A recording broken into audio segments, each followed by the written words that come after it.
মঙ্গলবার এক মর্মান্তিক দুর্ঘটনায় মৃত্যু হলো এক ব্যক্তির। রেল লাইনের উপরে বসে হেডফোন লাগিয়ে মদ্যপান করতে গিয়ে দ্রুতগতিতে আসা ট্রেনের ধাক্কায় প্রাণ হারান তিনি।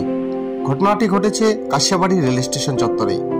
রেল পুলিশ ও স্থানীয় সূত্রে জানা গিয়েছে, মৃত ব্যক্তির নাম গোপাল ব্যাপারী, বয়স 40। তার বাড়ি স্টেশন সংলগ্ন এলাকাতেই।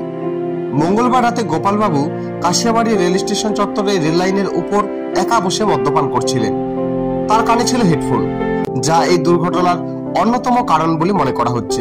প্রত্যক্ষদর্শী ও পুলিশ জানিয়েছে, সেই সময় দার্জিলিং মেল দ্রুত গতিতে ওই লাইনে আসছিল।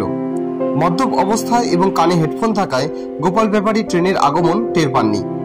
একেবারে কাছে চলে আসার পর তিনি বিষয়টি বুঝতে পারেন এবং পালানোর চেষ্টা করেন, কিন্তু ততক্ষণে অনেক দেরি হয়ে যায়।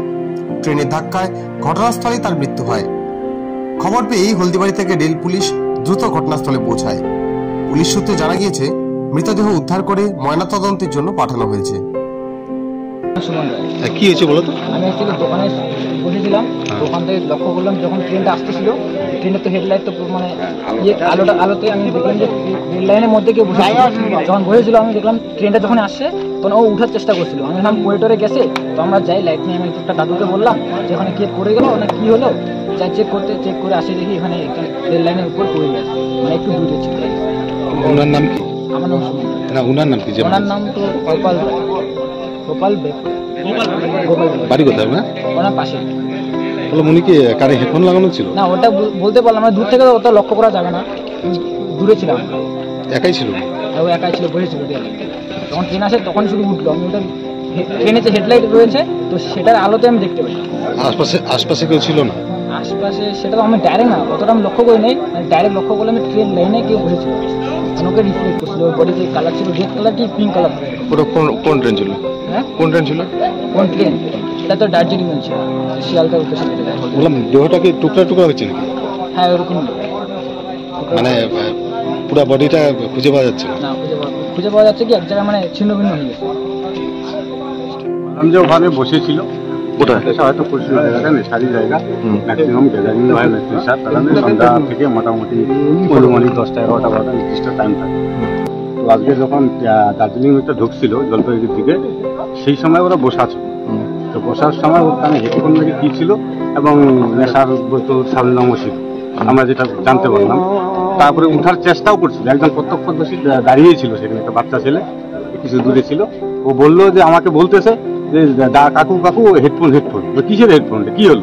বললো যে একজন হেডফোন নিয়ে বসেছিল, তারপরে উঠতে চাইলো, এমন সব ট্রেনটা ধাক্কা মারলো, মনে হয় কাটা গেছে। আমি দোকানদার থেকে একটা লাইট নিয়ে আসলাম, আসার পরে দেখি কিছু নেই, রেল লাইনে উঠে দেখি মাংস রক্ত।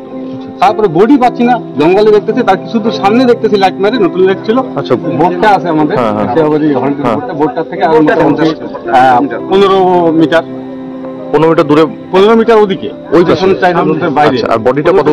বডিটা আপনার চলে গেছে 50 মিটার অনুমানিক। হ্যাঁ, 50-60।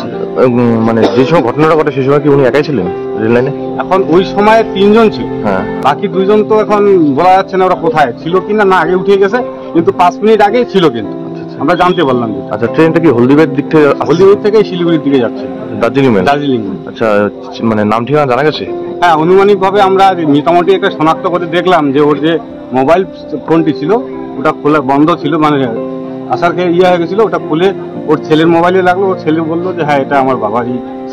আচ্ছা, কি নাম বলা যাচ্ছে? কি নাম ওনার নাম গোপাল ব্যাপারী। আচ্ছা, বাড়ি কোথায়? বাড়ির পাশেই, এখান থেকে 150 মিটার ডিস্টেন্স। জায়গাটার নাম? সেটা রেলগেটই বলে। যিনি মারা গেছে ওনার বাড়িও এখান থেকে রেল লাইন থেকে 150 মিটার ডিস্টেন্স। আচ্ছা, বাড়ির লোক এসেছে? বাড়ির লোক আসেনি, ছেলে 2 জন আছে, ওর বউ জলপাইগুড়িতে থাকে, আসতেছে থাকে বলে কাজের সূত্রে আসছে। ঘটনাস্থলে কি রেল পুলিশ আসে? এখনো পর্যন্ত আসেনি।